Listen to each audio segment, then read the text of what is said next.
Comment devenir une déesse? Comment devenir une déesse? Et mes enfants qui m'avaient vu revivre, renaître, là, étaient dans les peurs. Maman, si tu ne manges pas, mais tu vas mourir, c'est pas possible.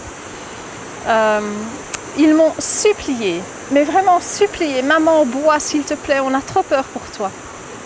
Alors moi, voyant leur détresse, j'ai dit ok les enfants, c'est pas que je ne veux pas, c'est que je ne peux pas, mais voilà, pour vous écouter, je veux bien boire.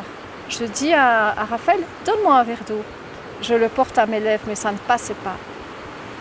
Je lui dis ok, je ne sais pas boire, mais donne-moi un morceau de pomme. Je sortais toujours de jeûne avec un quart de pomme. Je mets la pomme en bouche, je la crache. C'était un objet, c'était comme si je mangeais du papier ou du carton ou du tissu, ça ne pouvait pas entrer en moi. Je les regarde et je dis, bon, qu'est-ce qui se passe? Je ne peux plus boire, je ne peux plus manger, qu'est-ce qui se passe là? Et je leur dis, mais je me sens bien, je me sens mieux que j'ai jamais été. J'avais eu tous mes sens qui s'étaient ouverts, j'étais dans une béatitude, une félicité, mais inouïe. Et puis là, je ne savais plus rien mettre en bouche. Je dormais quasiment plus, mon énergie était fabuleuse et je leur dis, écoutez, il se passe quelque chose les enfants, mais je ne sais pas quoi. Alors je vais sur le net. Je tape, je ne dors pas, je ne mange pas, je ne bois pas, je me sens en pleine forme. Et j'ai ce mot, prana, vivre de prana. Moi, je ne savais pas ce que c'était du tout, j'avais jamais entendu parler de ça. J'étais dans une vie hyper matérielle où la spiritualité n'avait jamais fait partie de ma vie, où tout ce qui était ésotérique et tout ça, ça ne faisait pas partie de ma vie. J'étais vraiment dans ce monde de la matière, formatée à ne pas croire tout ce qui est autre que ce que je voyais. Et pourtant, là, je vois vivre de prana. Je me dis, je commence à lire. Ah, il y a des gens qui ne mangent pas, qui boivent pas. Je me disais, mais c'est pas possible ça. Donc je le vivais, mais je me disais, moi aussi, c'est pas possible ça. Je me dis, il n'y a qu'une chose.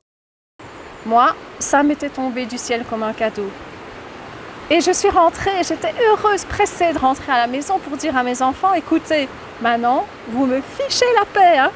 Je mange plus, je bois plus, vous n'êtes pas inquiets, c'est normal. Là, ils ont hurlé de rire quand j'aurais dit c'est normal, mais ça va, rassurez-vous, je ne suis pas en danger, au contraire, wow, je suis maintenant enfin en vie.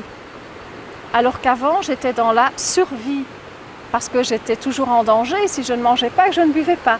Maintenant, je ne suis plus en danger du tout, je suis en sécurité partout et il ne peut plus rien m'arriver.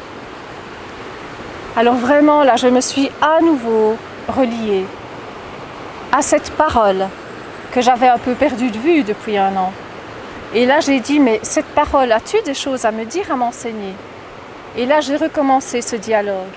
Et il m'a dit, oui, c'est parce que tu as débranché la prise de l'amour que tu es tombée malade. Et ton oui, tu as rebranché la prise à l'amour.